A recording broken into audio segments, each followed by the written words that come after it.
Baik semuanya para sahabat dan kelas 11 IPA, berjumpa lagi dengan saya Tio MF. Kali ini kita akan bahas materi fisika tentang suhu dan kalor. Langsung aja kita bahas yang pertama di sini adalah suhu. Kalau dikatakan suhu, suhu itu adalah derajat panas daripada suatu benda. Derajat panas suatu benda. Di mana alat ukur daripada suhu adalah termometer.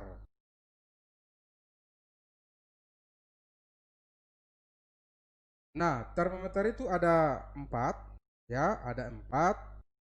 Yang pertama ada termometer Celcius, yang kedua ada termometer Reaumur, kemudian yang ketiga ada termometer Fahrenheit, dan yang keempat ada termometer Kelvin. Celcius, Reaumur, Fahrenheit, dan Kelvin. Celcius titik BQ-nya 0, lalu titik didih 100. Reaumur titik BQ-nya 0, titik didih 80. Fahrenheit titik BQ-nya 32, titik didih 212. Kelvin titik BQ-nya 273 dan titik didih 373. Lalu kalau kita lihat deltanya, delta daripada Celcius itu adalah 100, 100 dikurang 0. Delta Reaumur adalah 80, 80 kurang 0. Delta Fahrenheit 212 dikurang 32, maka 180. Kemudian delta Kelvin adalah 100. Lalu sama-sama kita bagikan dengan 20. Kita peroleh perbandingannya. Untuk Celcius 5, kemudian Reaumur 4, kemudian Fahrenheit 9, dan Kelvin adalah 5. Jadi kalau kita buat perbandingan antara Celcius dengan Reaumur, maka perbandingannya adalah 5:4.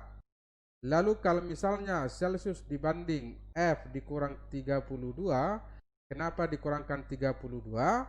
Karena titik BQ Celcius itu 0, sedangkan titik BQ Fahrenheit 32. Jadi supaya 0 harus dikurangi dengan 32 Fahrenheit. Jadi perbandingannya adalah 5 dibandingkan dengan 9.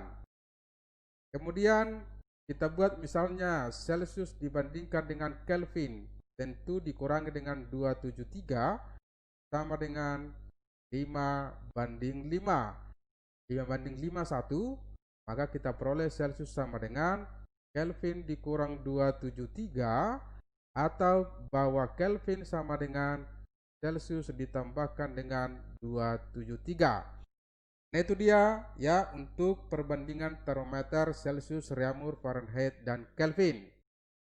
Lalu untuk termometer, ya, untuk termometer yang tidak diketahui, misalnya termometer X dibandingkan dengan termometer Y, maka kita memakai persamaan, yaitu titik DDCX dikurangkan dengan titik BQCX per titik yang ditunjuk CX dikurang titik BQCX sama dengan titik DDCY dikurangkan dengan titik BQCY per titik yang ditunjuk CY dikurangkan dengan titik BQCY. Nah, ini dia persamaan kalau misalnya termometernya tidak diketahui. Misalnya termometer Celcius dibandingkan dengan termometer X, ya. Jadi kita buat nanti di sini adalah Celcius dengan si X, seperti itu. Oke, itulah yang namanya suhu. Selanjutnya kita bahas adalah pemuaian. Pemuaian, kalau dikatakan memuai bisa menyusut, ya, bisa yang namanya bertambah, ya. Kalau misalnya air, ya, ada sifat istimewa daripada air, bisa nanti menyusut airnya, ya, bisa bertambah. Oke, tapi yang namanya memuai itu pada umumnya adalah bertambah. Yang pertama kita bahas dulu pemuaian untuk yang namanya zat padat. Ya, pemuaian pada zat padat. Jadi yang pertama kita bahas pemuaian panjang. Panjang atau kita sebut atau kita simbolkan dengan L.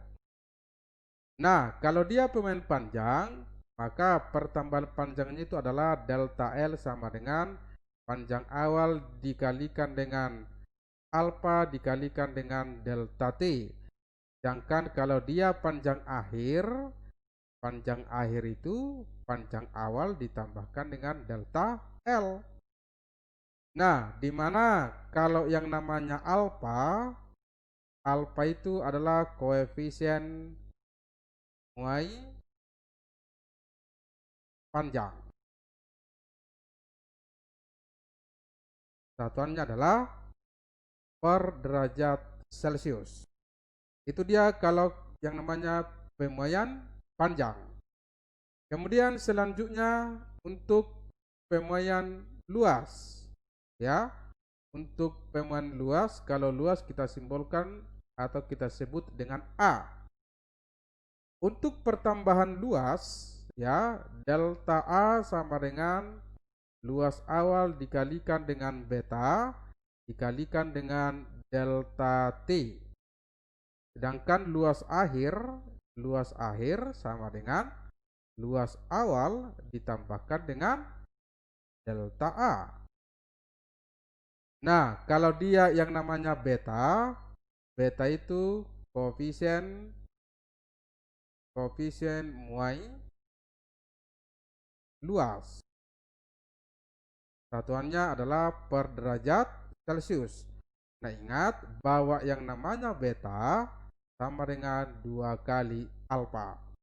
Oke, itulah dia kalau pemuaian luas. Yang ketiga adalah pemuaian daripada volume atau kita sebut dengan P. Nah, untuk pemuaian volume, bahwa pertambahan volume sama dengan volume awal dikalikan dengan gamma dikalikan dengan delta T. Sedangkan kalau volume akhir sama dengan volume awal ditambahkan dengan pertambahan volume atau delta V.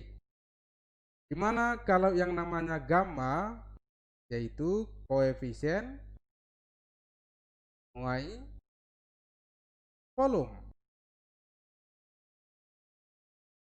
Tentu satuannya adalah per derajat Celcius. Nah, perlu diingat bahwa yang namanya gamma, ya, gamma itu sama dengan gamma, ya, gamma itu sama dengan oke, kita hapus dulu. Gamma sama dengan 3 alfa atau sama dengan alfa ditambahkan dengan beta, ya. Beta kan 2 alfa, jadi alfa ditambah 2 alfa berarti jadi 3 alfa. Oke, itu dia kalau gamma. Nah, kemudian perlu diingat kalau delta T di situ, delta T adalah perubahan suhu. Nah, di mana nanti kalau delta T yaitu suhu yang tinggi dikurangkan dengan suhu yang rendah, ya. Itu dia kalau yang namanya pemuaian volume untuk zat padat. Sekarang kita lihat untuk yang namanya zat cair.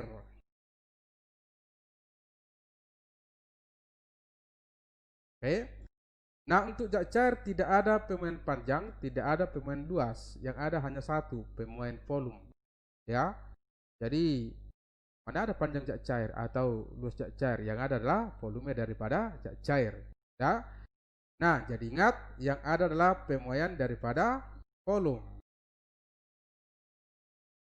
Nah, sama dia bahwa untuk yang namanya delta V-nya, delta V sama dengan V0 dikalikan dengan gamma cair dikalikan dengan delta T. Maka kalau volume akhir sama dengan volume awal ditambahkan dengan delta V atau perubahan volume. Ingat, tadi saya bilang untuk zat cair tidak ada pemuaian panjang dan tidak ada pemuaian luas, yang ada hanya pemuaian volume. Nah, kemudian kalau ditanya nanti yang namanya volume tumpah, volume yang tumpah, atau kita simbolkan ini adalah delta V tumpah. Maksudnya ketika kita misalnya memasak zat cair, ya, zat cair yang terisi dalam suatu bejana, ya, yang full, kita masak, suatu saat nanti bahwa volume zat cair akan tumpah. Lalu berapa yang tumpah, ya? Nah, untuk mencari volume tumpah itu kita pakai nanti rumusnya. Volume yang tumpah atau delta V tumpah itu sama dengan volume awal dikalikan dengan delta T dikalikan dengan gamma daripada zat cair dikurangkan dengan gamma daripada zat padat, ya. Jadi volume awal dikalikan dengan perubahan suhu dikalikan dengan gamma zat cair dikurangkan dengan gamma zat padat. Ingat tadi bahwa yang namanya gamma zat padat itu sama dengan 3 kali alfa. Jadi boleh kita tuliskan nanti di sini adalah 3 alfa karena nanti di soal yang sering diketahui alfa. Jadi ingat untuk mencari gamma zat padat adalah 3 kali alfa. Oke. Itu yang namanya untuk pemuaian, ya. Pemuaian zat padat dan pemuaian zat cair. Oke, sekarang kita lanjut dengan kalor atau disimbolkan dengan Ki. Nah, kalor itu adalah bukan merupakan suhu, tapi merupakan bentuk daripada energi. Bentuk daripada energi, tentu energi panas. Di mana satuan daripada yang namanya kalor itu ada, kita pakai biasanya dalam satuan joule, kemudian dalam satuan kalori. Nah, 1 joule itu sama dengan 0,24 kalori, sedangkan kalau dia 1 kalori adalah 4,2 joule. Oke, itu konversi daripada satuan kalor. Kalor itu ada 2. Yang pertama, kalor akibat perubahan suhu. Kalor perubahan suhu. Kalau dikatakan kalor perubahan suhu, maka itu jujuknya tetap. Oke. Nah, rumusnya adalah Q sama dengan massa dikalikan dengan T dikalikan dengan delta T. Massa dikalikan dengan kalor jenis dikalikan dengan delta T. Nah, di mana nanti di sini M merupakan massa dalam satuan, boleh kilogram, boleh gram, ya. Kemudian kalau dia delta T itu perubahan suhu,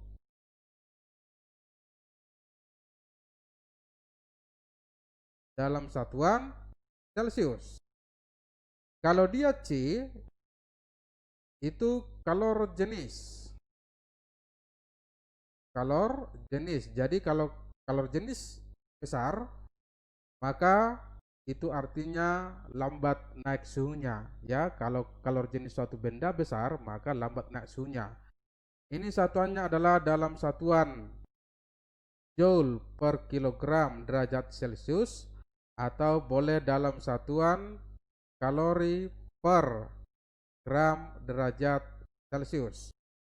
Nah, perlu diingat kalau dia nanti yang namanya untuk air, kalau dia C air itu sama dengan 4200, ya, joule per kilogram derajat Celcius, atau sama itu dengan 1 kalori per gram derajat Celcius. Kalau dia es, CS itu sama dengan 2100 Joule per kilogram derajat Celcius, sama dengan 0,5 kalori per gram derajat Celcius. Ini perlu diingat ya. Yang kedua kita bahas adalah kalor perubahan Yujud. Nah, kalau dia kalor perubahan Yujud, maka ingat suhunya tetap. Lalu rumusnya adalah I sama dengan M dikalikan dengan L. I sama dengan M dikalikan dengan L, di mana M tadi adalah massa, lalu kalau dia L adalah kalor laten. Nah, satuannya ini bisa dalam satuan Joule per kilogram, bisa juga dalam satuan kalori per gram. Oke. Ingat kalau dia nanti untuk S ya, kalor laten S sama dengan 336.000 Joule per kilogram atau sama dengan 80 kalori per gram. Itu dia kalau untuk S. Nah, selanjutnya kita bahas dulu tentang yang namanya kapasitas kalor. Kapasitas kalor. Kapasitas kalor disimbolkan dengan C besar. Kalau kalor jenis tadi simbolnya C kecil, kalau kapasitas kalor simbolnya adalah C besar. Ya. Nah, di mana kalau kapasitas kalor itu perbandingan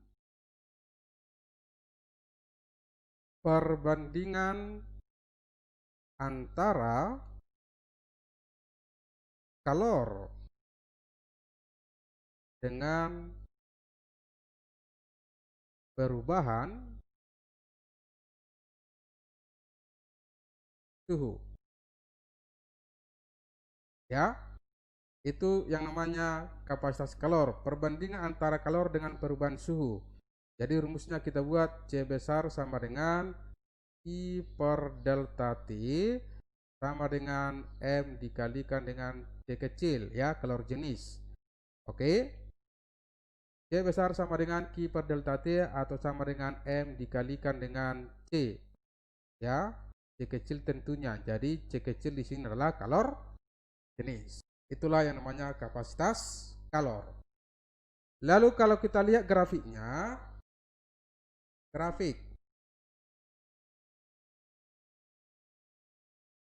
ya, grafik.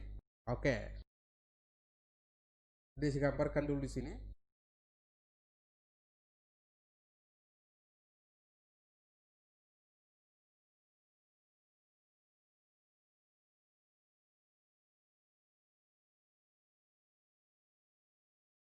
Oke, di sini nanti adalah Q. Kemudian ini kita ambil suhu ya. Tentu dalam derajat Celcius. Ini suhu 0. Kemudian di bawah suhu negatif dan di atas adalah suhu positif. Ini kita ambil dia proses perubahannya adalah kalau dia dari negatif ke titik 0, ini namanya perubahan suhu. Kalau perubahan suhu dan ingat yang bersuhu negatif itu biasanya S, maka nanti rumusnya di sini adalah M T dikalikan dengan delta T untuk si S. Lalu di titik 0 terjadi peleburan. Ya, terjadi peleburan, maka nanti rumusnya di sini adalah M dikalikan dengan L. M dikali L dikalikan dengan S. Jadi titik 0 adalah titik S melebur. Oke. Kemudian kita ubah suhunya ya, kita ubah suhunya. Jadi ini kita tarik. sampai kita ambil dia sampai 100 derajat. Ya, 100 derajat. Nah, ini sudah air. Kalau sudah air, maka kita pakai rumusnya adalah M T delta T air. Nah, itu. Oke. Kemudian di 100 terjadi proses pendidihan. Nah, mendidih. Berarti nanti rumusnya di situ adalah M dikalikan dengan L. Oke. Kemudian kita buat menguap. Ya, menguap. Jadi menguap sampai kira-kira di sini. Jadi menguap itu bukan 100 derajat ya, di atas 100 kalau menguap. Oke. Jadi kalau menguap, maka rumusnya kita buat adalah M T delta T uap. Oke, itu dia grafiknya. Jadi grafik ini sangat perlu untuk mengerjakan soal-soal ya. Ini grafik perubahan dari es sampai menguap.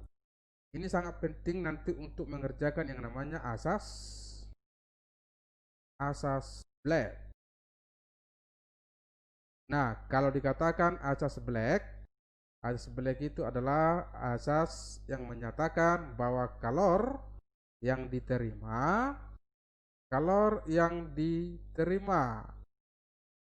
sama dengan kalor yang dilepas. Ya, atau kalor dilepas sama dengan kalor yang diterima. Lalu siapa yang menerima, siapa yang melepas?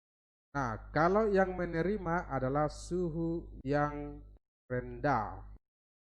Oke. Sedangkan yang melepas adalah suhu yang tinggi. Oke, itulah yang namanya asas Black. Oke. Inilah teori tentang namanya kalor. Selanjutnya kita bahas adalah tentang rambatan kalor. Jadi rambatan kalor ini ada 3, ada konduksi, ada konveksi, dan ada yang namanya radiasi. Oke, yang pertama kita bahas adalah tentang konduksi.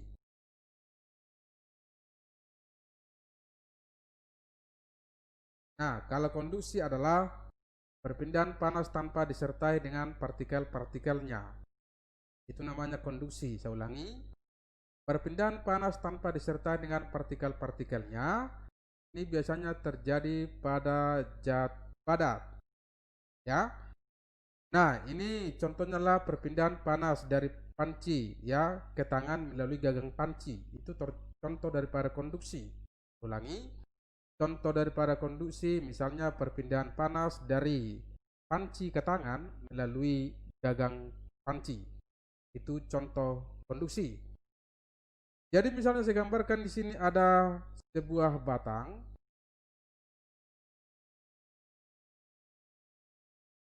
Nah, ini. Oke. Dengan luas penampang sebesar A dan panjang batangnya adalah sebesar L. Seperti ini. Lalu berapakah laju rambat kalornya? Laju rambat kalor atau H. Jadi kalau ditanya nanti di sini untuk konduksi adalah berapakah laju rambat kalor atau disimbolkan dengan H, rumusnya adalah H sama dengan K dikalikan A dikalikan dengan delta T per L. Itu dia. Oke. A sama dengan K dikalikan A dikalikan dengan delta T per L. Lalu kalau ditanya berapa energinya, ya kan? Energinya atau Q-nya, ya kalikan aja H dikalikan dengan T. Ya, berapa lama dia. Oke, itu dia kalau yang namanya konduksi. Gimana nanti kalau yang namanya K adalah koefisien konduksi atau koefisien konduktivitas. Kalau A itu luas penampang. Nah, kalau dia yang namanya delta T itu perubahan suhu, dan L adalah panjang, ya, panjang daripada batang. Jadi bisa nanti kita pakai panjang, bisa kita pakai nanti yang namanya tebal, ya, tergantung daripada soal. Itulah yang namanya konduksi. Sekarang bagaimana kalau 3 batang disambung? Jadi misalnya seperti ini. Oke, nah disambung dengan batang yang lain seperti ini. Oke, disambung lagi dengan batang yang lain. Nah seperti ini. Misalnya 3. Ini batang A, ini batang B, ini batang C. Lalu bagaimana cara menyelesaikan seperti ini? Jadi kita buat nanti caranya adalah bawa laju rambat kalor di A sama dengan laju rambat kalor di B sama dengan laju rambat kalor di C. Atau boleh kita buat Ka delta T per L untuk si A sama dengan Ka delta T per L untuk si B sama dengan Ka delta T per L untuk si C. Nah, kalau sudah seperti ini sudah gampang mengerjakannya, ya. Oke, itu dia kalau konduksi. Yang kedua kita bahas adalah konveksi. Ya. Oke. Nah, kalau konveksi itu biasanya terjadi pada zat cair. Nah, contohnya lah mendidihnya air dalam suatu panci, ya, karena dipanaskan, ya kan? Jadi itu contoh daripada konveksi. Nah, kalau ditanya juga berapakah laju rambat kalornya, kalau di sini tidak perlu saya gambarkan. Laju rambat kalor untuk konveksi atau kita simbolkan dengan H, itu rumusnya adalah H sama dengan H A dikalikan dengan delta T. Nah itu dia. Oke, sama halnya nanti kalau ditanya berapakah energinya, ya tetap kita kalikan dengan waktu. Tentu kalau di sini H kecil itu adalah koefisien konveksi. Oke, itu nanti diketahui ya di soal. Itu dia kalau konveksi. Yang terakhir kita bahas adalah radiasi.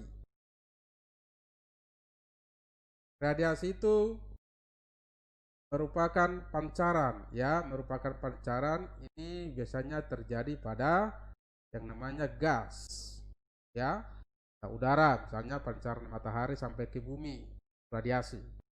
Oke. Nah, jadi contoh daripada radiasi, ya, contoh radiasi misalnya ketika kita di dekat api unggun, ya, jadi kita terasa panas, lalu melalui perambatannya adalah udara, ya, itu contoh radiasi juga. Lalu kalau ditanya laju radiasi, nah laju radiasi itu kita simbolkan dengan P atau sering disebut dengan daya radiasi. Jadi rumusnya P sama dengan E dikali A dikalikan dengan tau dikalikan dengan T pangkat 4. Ini rumusnya. Lalu kalau ditanya berapakah energinya, ya energinya ya kalikan aja dengan waktu, P dikalikan dengan T. Nah, dimana kalau E itu adalah emisivitas daripada benda yang nilainya E lebih besar dari 0, lebih kecil atau sama dengan 1. Kalau dia 1 itu namanya sudah benda hitam sempurna, ya.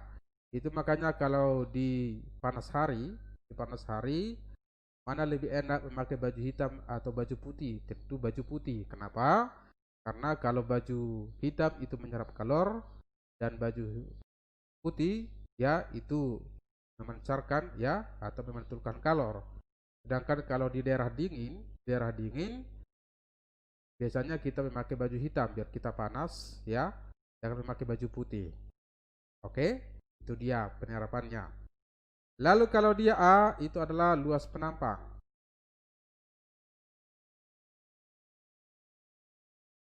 Nah, kemudian kalau dia T, itu suhu mutlak. Kalau sudah suhu mutlak, itu kita pakai dalam satuan Kelvin. Kalau tadi dalam konduksi dan konveksi ya, konduksi dan konveksi itu kita pakai masih dalam satuan Celcius, tapi kalau sudah radiasi kita pakai dalam satuan Kelvin. Kemudian tahu ini namanya adalah tetapan Stefan ya, tetapan Stefan Boltzmann ya kan, ada beberapa Stefan di sini. Nah nilai daripada tetapan Stefan Boltzmann itu adalah 567 ya, 5,67 kali 10 pangkat minus 8 watt per meter kuadrat Kelvin dipangkatkan dengan 4. Nah itu dia ya untuk rambatan kalor. Jadi ada 3, ada konduksi, ada konveksi, dan ada radiasi. Jadi materi suhu dan kalor sudah lengkap semua. Silakan nanti tunggu pembahasan soal-soalnya dari soal gampang sampai soal level. Oke, sekian dari saya. Semoga bermanfaat. Jadi channel ini silakan di like ya. Jangan lupa di like dong. Di share juga ya kan Kevin. Oke, sama si Murhing. Oke, kemudian dan jangan lupa di subscribe. Sekian dari saya, Tio IMF.